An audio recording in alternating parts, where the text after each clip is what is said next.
दोस्तों नमस्ते। Story time with Amit Manikar में मैं आप सारे लोगों का एक बार फिर से स्वागत करता हूं।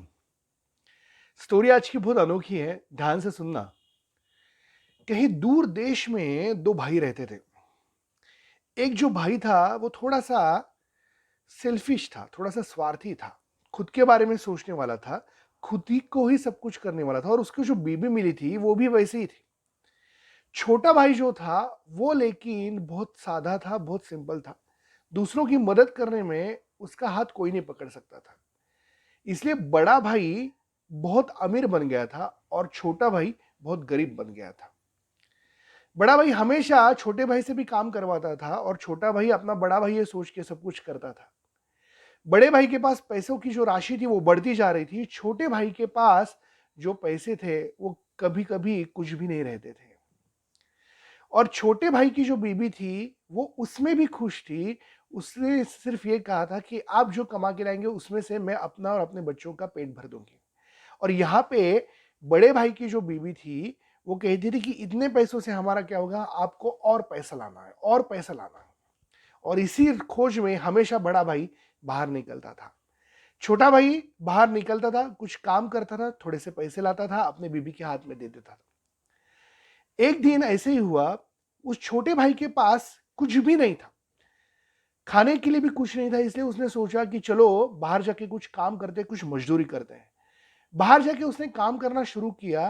पूरा दिन काम करने के बाद उसको शाम को एक तांबे का सिक्का मिल गया, जो कॉपर कॉइन होता है वो मिल गया। उसने कहा चलो इस कॉपर कॉइन से मैं एटलीस्ट कुछ ना कुछ खरीद पाऊंगा मेरे बीबी बच्चों के लिए।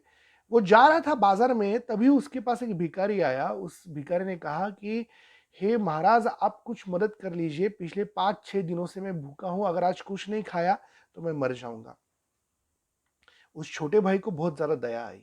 छोटे भाई ने कहा कुछ कोई दिक्कत नहीं, तुम्हें कुछ नहीं होगा, ये लो, मुझे अभी ये तांबे का सिक्का मिला है, कॉपर कॉइन मिला है, तुम इससे तुम्हारा खाना जरूर खरीद सकते हो। तुम जाओ, तुम खाना खरीदो और अच्छे से रहो। अगर कल नहीं मिला कुछ तो वापस आना, मैं कोशिश करूंगा कल भी तुम्हें कुछ देने की। ये सोचते हुए उसने उस आदमी को, उस भिखारी को जैसे पैसे दे दिया, वैसे भिखारी इमीडिएटली उसने अपना रूप बदल दिया और वो बन गया देवदूत। वो देवदूत था, वो एंजल था। और वो देखने आया था कि उसके लिए कौन कितना और कितना मदद करता है। उसने बहुत सारे लोगों से पैसा मांगा था, किसी ने दिया नहीं, ये छोटे भाई ने दिया था। इसलिए वो बहुत खुश हो गया। उसने उसको एक वर दे दिया, उसको वरदान दे दिया। उसको कहा मैं तुम्हारी इस दानत से, दातृत्व से बहुत खुश हूं। कल सुबह तुम जो काम करोगे वो तुम शाम तक काम करते रहोगे और इससे तुम्हारी उत्कर्ष होगी, उससे तुम्हारी जो जीवन में आसानी शुरू हो जाएगी, उससे तुम्हारे जीवन में आनंद आएगा। वो जो छोटा भाई था उसने प्रणाम किया, घर पे आया। घर पे आने के बाद वो भूल गया वो आदमी ने क्या कहा है। बताया बीबी को कि आज भी कुछ नहीं मिला, जो मिला था वो मैंने दे दिया और हमारे पास अभी कुछ नहीं है। बीबी ने कहा कोई दिक्कत नहीं। वो पानी पी के वो लोग सारे सो गए। रात को, देर रात को, बाजू के जो साहूकार थे, उस साहूकार का, उसको, उस छोटे भाई को एक संदेशा आया। उसने बुलाया करके, साहूकार ने बुलाया तो ये चला गया। उसने कहा देखो मेरे पास कुछ छोटे छोटे कॉइन्स है, छोटे सिक्के हैं। इस छोटे सिक्कों को तुम्हें गिनना है और तुम्हें ये सुबह तक मुझे देना है। अगर ये तुम गिन के मुझे दे दोगे तो जितने भी सिक्के होंगे उसमें से 50% मैं तुमको दे दूंगा। उसने कहा ठीक है चलो, जैसे आपकी आज्ञा। वो घर पे आया, एक थैली थी बड़ी, साहूकार ने दी हुई, और वो गिनता रहा, गिनता रहा, पूरी रात वो गिनता रहा। उसको पता ही नहीं चला जब कब सूरज यहाँ पे जागा है, सूरज कब आया है। और सूरज के उगने के समय पे भी वो गिनता ही रहा। और जैसे सूरज के उगने के समय वो गिन रहा था, उस देवदूत ने जो कहा था कि जो तुम सूरज के उगने के समय करोगे वो सब कुछ तुम करते रहोगे। और वो पूरे दिन सिर्फ सिक्के गिनता रहा। वो थैली कम नहीं हो रही थी, वो सिक्के गिन रहा था, गिन रहा था, गिन रहा था। पूरा दिन उसका चल रहा था, पूरा दिन वो सिर्फ और सिर्फ वो सिक्के गिन रहा, सिक्के गिन रहा, सिक्के गिन रहा था। शाम को साहूकार का उसको संदेशा आया कि अभी तक काम हुआ क्यों नहीं। और जैसे ही सूरज ढल गया, वैसे वो बहुत बड़ी थैली लेके साहूकार के पास पहुंचा। साहूकार देख के हक्के बक्का हो गया। ये क्या था, मैंने तुमको इतनी दी थी और इतनी कैसे हो गई। उसने कहा पता नहीं साहूकार जी क्या हो गया था, लेकिन मैंने ये गिनना शुरू किया और सुबह से जैसे मैंने गिनना शुरू किया वैसे वो सारी जो सिक्के थे वो बढ़ते गए, बढ़ते गए, बढ़ते गए, और ये इतने सारे सिक्के आ गए। साहूकार देख के बहुत आश्चर्यचकित हो गया। उसने कहा मैंने तुमको कहा था कि जितना भी सिक्के होंगे उससे 50% मैं तुमको दे दूंगा, उसके आधा मैं तुमको दे दूंगा। अभी ये जो भी है उसके आधा तुम ले लो, जितने तुमने गिने उसके आधा तुम ले लो और तुम घर जाओ आराम से। ये देखते हुए कि इतने बड़े सिक्के वहां पे पड़े थे, उससे आधा करके वो जो छोटा भाई था वो इतना बड़ा थैली लेके घर पे आ गया। घर पे आने के बाद बीवी को उसने बताया, बीवी को बताया कि देखो ये मुझे इतना सारा पैसा मिल गया है। बीवी ने भगवान के बहुत ज़्यादा धन्यवाद किए, उसने भी किए। उसको वो संदेशा याद आ गया जो उसको उस देवदूत ने दिया था, और उसका एकदम से रहना खाना एकदम अलग हो गया। ये देखने के बाद उसका जो बड़ा भाई था वो अचंभे में आ गया। उसने सोचा कि जो इंसान 2 समय का खाना भी नहीं खा पा रहा था, उसमें इतना परिवर्तन कैसे आ गया, उसमें इतना और इतना सुधार कैसे क्या आ गया।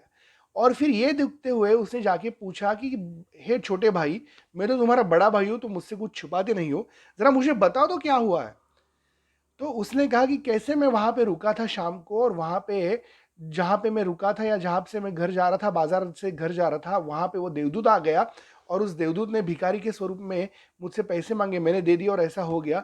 और दूसरे दिन मैं जब गिन रहा था सिक्के, तब ये सिक्के बड़े बन गए।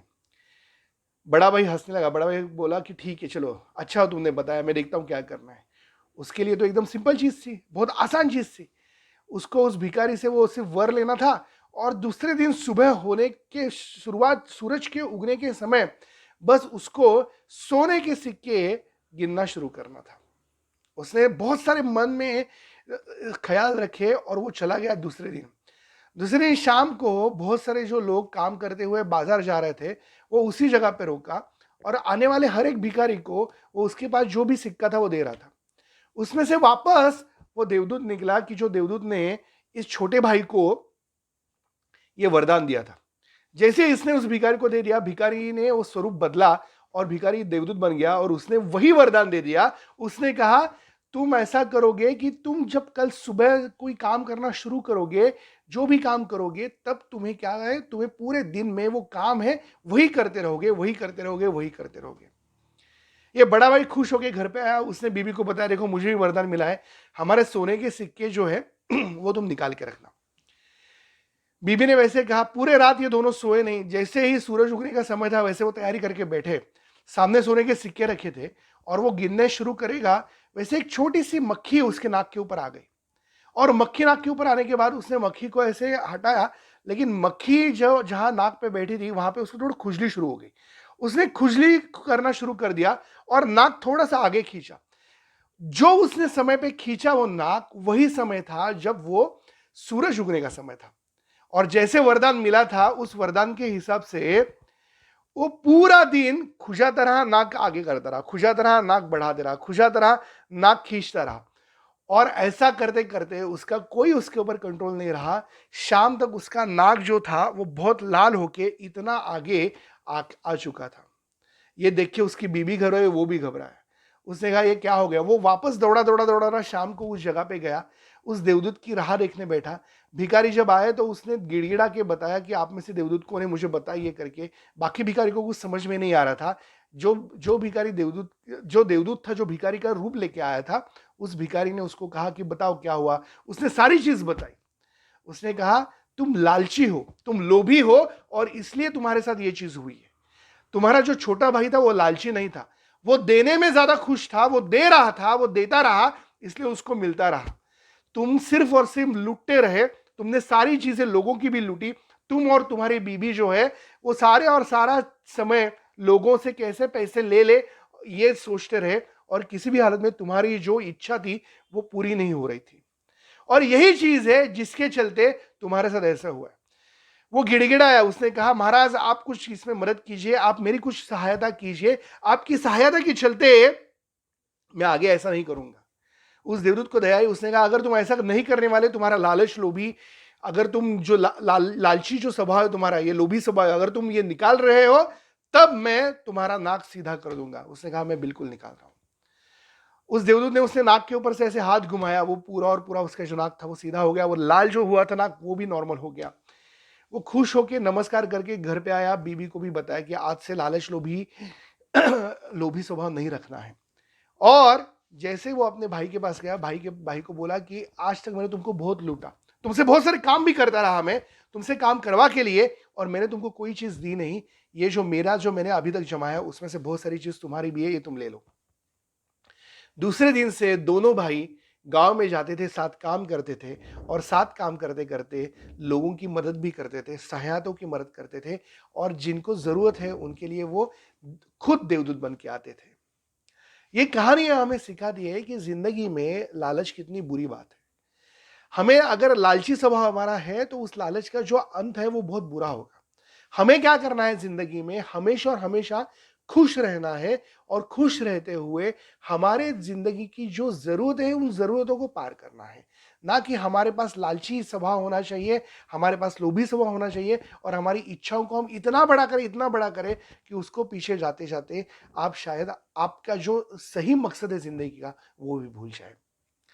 अगर इस कहानी से आपको कुछ बोध मिला है, कुछ चीजें अच्छी लगी है, तो हमें जरूर बताइए। आपके कमेंट जो है वो हमें जरूर प्रेरित करेंगे। इस हेल्दी माइंड कंसल्टेंसी चैनल को लाइक शेयर सब्सक्राइब करना मत भूलिए। वापस मिलूंगा मैं अमित बेड़ेकर, तब तक के लिए अपना ध्यान रखिए। Thank you so much for joining healthy mind consultancy. Thank you.